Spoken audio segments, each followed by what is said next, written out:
ఈ రోజుకి అమరావతిలోనే ఒక 10,000 15,000 కోట్ల రూపాయలు సంవత్సరం ఈ రాష్ట్రానికి ఆదాయం వచ్చేది. ఈరోజు తెలంగాణ రాష్ట్రానికి ఆదాయం ఎక్కడ వస్తుందంటే హైదరాబాద్లో వస్తుంది. కర్ణాటక రాష్ట్రానికి ఆదాయం ఎక్కడ వస్తుందంటే బెంగళూరు నుంచి వస్తుంది.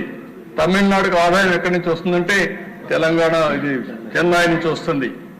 అంటే అలాంటి రాజధానిని చేసి 3 ముక్కలాటాడి 5 సంవత్సరాలు క్రూషియల్ టైంని పూర్తిగా దుర్వినియోగం చేసే పరిస్థితికి వచ్చారు. అలాంటి సందర్భాలు చాలా ఉన్నాయి. మనం మాట్లాడుకుంటే ఈరోజు పోలవరం పూర్తి అయి ఉండి కొంతవరకు ఇరిగేషన్ ప్రాజెక్ట్స్ పూర్తి చేసి ఉంటే, ఇరిగేషన్ కానీ మనం నీళ్లు ఇవ్వగలిగితే వ్యవసాయం బాగా అభివృద్ధి అయ్యేది. వ్యవసాయం పెరిగితే రైతులు బాగుపడేవాళ్ళు. రైతులు పండించిన పంటల వల్ల జీఎస్టీపీ వచ్చేది. రైతులకు కొనుగోలు శక్తి పెరిగితే వాళ్ళు కొనుగోలు చేసిన వస్తువుల వల్ల ప్రభుత్వానికి ఆదాయం పెరిగి పేదరిక నిర్మూలనకు ఉపయోగపడేది. ఇవన్నీ కూడా మనం ఆలోచించుకొని ముందుకు పోవాల్సిన అవసరం ఉంది. ఈరోజు ఈ కార్యక్రమాన్ని 2047 విజన్ డాక్యుమెంట్ స్వర్ణ ఆంధ్రప్రదేశ్ని వీలైనంత తొందరలోనే ఇనాగరేట్ చేస్తాం. మీ అందరికీ చెప్పాం, మీరు కూడా ఫీడ్బ్యాక్ ఇవ్వండి. ఇప్పుడు చెప్పగలిగితే చెప్పండి, కాకపోతే మీరు రాసివ్వండి. ఇంకా వినూత్నమైన ఆలోచనలు మీకు వస్తే ఆ ఆలోచనలు కూడా ఇవ్వండి.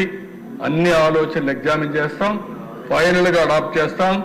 ఇది అడాప్ట్ చేయడమే కాదు, మీకు అందరికీ కూడా విజ్ఞప్తి చేస్తున్నా, ప్రజలకు విజ్ఞప్తి చేస్తున్నా, జవాబుదారీతనంగా పనిచేస్తాం. ఈ రోజు నేను తయారు చేసే విజన్ 4.0 విజన్ వర్షన్ 1. ఈ వర్షన్ 1 2047కి ఇస్తాం.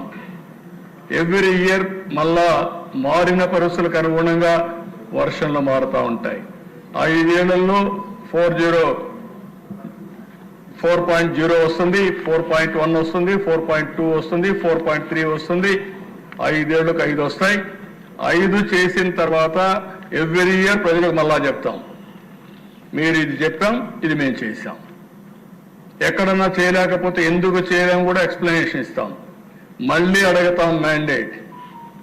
మళ్ళీ నా 5వసారి ముఖ్యమంత్రులు అయ్యి మనం అందరం మళ్ళా తిరిగి వచ్చి విజన్ 5.0 తీసుకొస్తాం.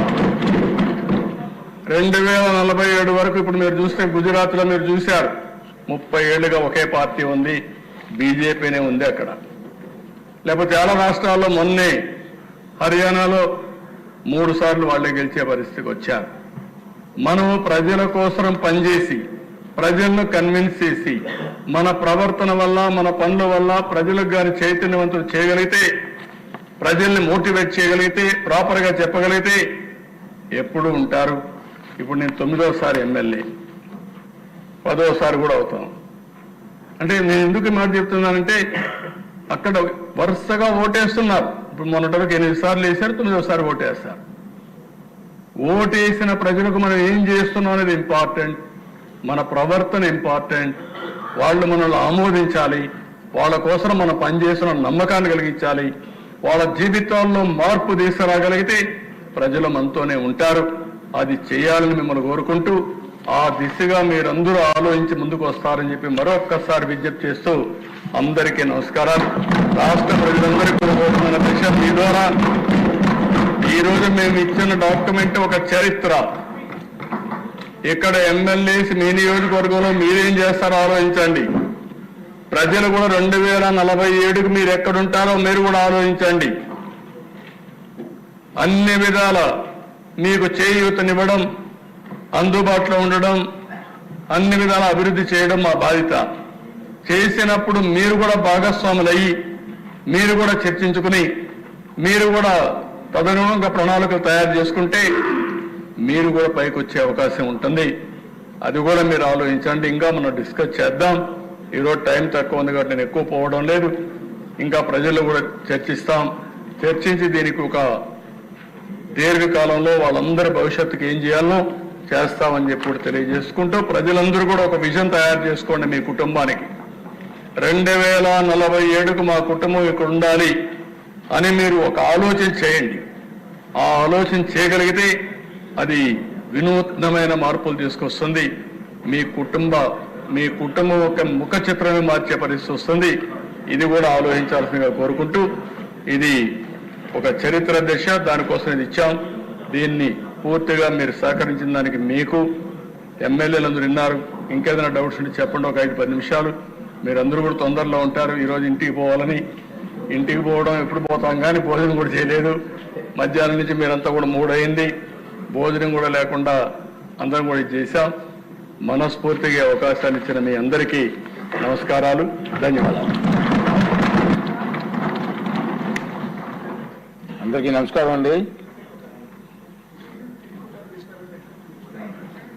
అది డిప్యూటీ స్పీకర్ గారికి ఇవ్వండి పిటిషన్స్. అందరికీ నమస్కారం అండి. ఆంధ్రప్రదేశ్ శాసనసభ నుండి 2024-25 ఆర్థిక సంవత్సరానికి 3 ఆర్థిక సమితులకు ఈరోజు జరిగిన ఎన్నికల ఫలితాలు ప్రకటిస్తున్నాను. రిజల్ట్ కూడా వచ్చింది. ప్రభుత్వ పద్దుల సమితి విజేతలు ఆనంద్ బాబు గారు నక్క, అదిమిల్లి రాధాకృష్ణ గారు, అశోక్ రెడ్డి గారు, రామాంజనేయులు గారు, జయనాగేశ్వర రెడ్డి గారు, కోల లలిత్ కుమారి గారు, రాజగోపాల్ శ్రీరామ్ గారు, రామాంజనేయులు ప్రపర్తి, విష్ణుకుమార్ రాజు గారు.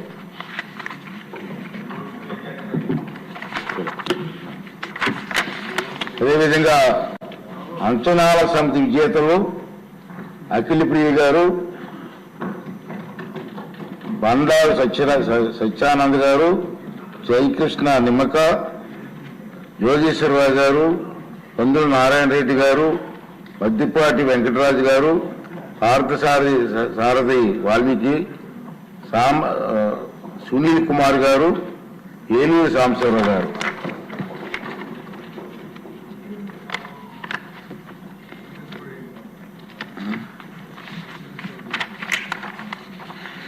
ప్రభుత్వ రంగ సంస్థల సమితి విజేతలు భక్తుల ఆనందబాబు గారు, హితాభక్తుల ఆనందబాబు గారు, ఈశ్వరరావు గారు, రఘుకుడి గిడ్డి సత్యనారాయణ గారు, గౌతు శిరీష గారు, కోన రవికుమార్ గారు, కుమారరాజు వల్ల, ఆర్వీఎస్కేకే రంగారావు గారు, తెనాలి శ్రవణ్ కుమార్ గారు, వసంత వెంకట కృష్ణ ప్రసాద్ గారు.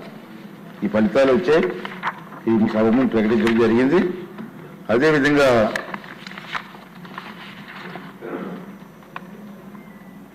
గౌరవ సభ్యులందరూ